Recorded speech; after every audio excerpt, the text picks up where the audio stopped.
পিএলআইডির চিকিৎসা কি স্যার? হ্যাঁ, ধন্যবাদ। পিএলআইডিকে আমরা 3টা ভাগে ভাগ করি। আমরা বলি যে মাইল্ড, মডারেট এবং সিভিয়ার। এই 3টা ভাগে আমরা ট্রিটমেন্টটাকে 2টা ভাগে ভাগ করি। একটা হলো মাইল্ড এবং মডারেট যদি হয়, সেক্ষেত্রে আমরা বলি কনজারভেটিভ ট্রিটমেন্টে ভালো হয়ে যেতে পারে। কনজারভেটিভ ট্রিটমেন্টটা কি?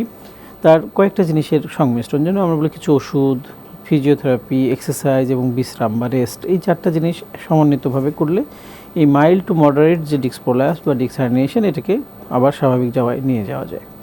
থার্ড স্টেজে আমরা যেটা বলি যে এটা হলো খুব সিভিয়ার, যেটা তাদের রোগীদের উপসর্গ এমন থাকে যে তার প্রস্রাব পায়খানায় কন্ট্রোল নেই, পাটা নিউরোলজিক্যাল ডিফিসিট, দ্যাট মিনস পায়ের প্যারালাইসিসের মতো অবস্থা হয়ে গেছে, যেটাকে মেডিকেল ভাষায় আমরা কর্ডা ইকিউনা সিনড্রোম বলি।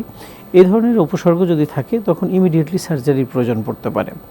তো আমরা দেখি 90% রোগীর ক্ষেত্রেই সার্জারির প্রয়োজন পড়ে না। আমরা কনজারভেটিভলি বা ওষুধ, ফিজিওথেরাপি, এক্সারসাইজ এবং বিশ্রামের মাধ্যমে সুস্থ হয়ে যেতে পারে। স্যার, আপনি বিভিন্ন স্টেজের কথা বললেন, সেক্ষেত্রে পিএলআইডির চিকিৎসায় ফিজিওথেরাপির ভূমিকা কী, বা কোন স্টেজে আপনারা কোন ফিজিওথেরাপিটি দিয়ে থাকেন? হ্যাঁ, এটা খুবই গুরুত্বপূর্ণ। আসলে ফিজিওথেরাপি এখানে একটা ভাইটাল রোল প্লে করে। আমরা জানি যে ব্যথানাশক ওষুধ আসলে দীর্ঘদিন খাওয়া যায় না। ব্যথানাশক ওষুধের অনেকগুলো সাইড ইফেক্ট বা পার্শ্ব প্রতিক্রিয়া রয়েছে।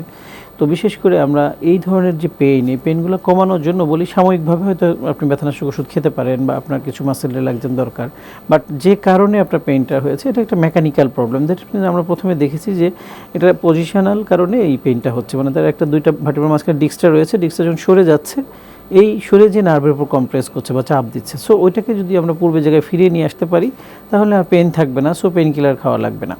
তো এই ক্ষেত্রে ফিজিওথেরাপি একমাত্র পদ্ধতি যেটার মাধ্যমে আমরা এই ডিস্কটাকে আবার পূর্বের জায়গায় অপারেশন ছাড়া ফিরিয়ে নিয়ে আসতে পারি। সো ফিজিওথেরাপি একটা গুরুত্বপূর্ণ ভূমিকা পালন করে। কিন্তু এই রোগে আমরা যেটা দেখি, রোগীদের আসলে সবচেয়ে গুরুত্বপূর্ণ হলো এই ট্রিটমেন্টটা নিতে হবে বিশ্রামে থেকে।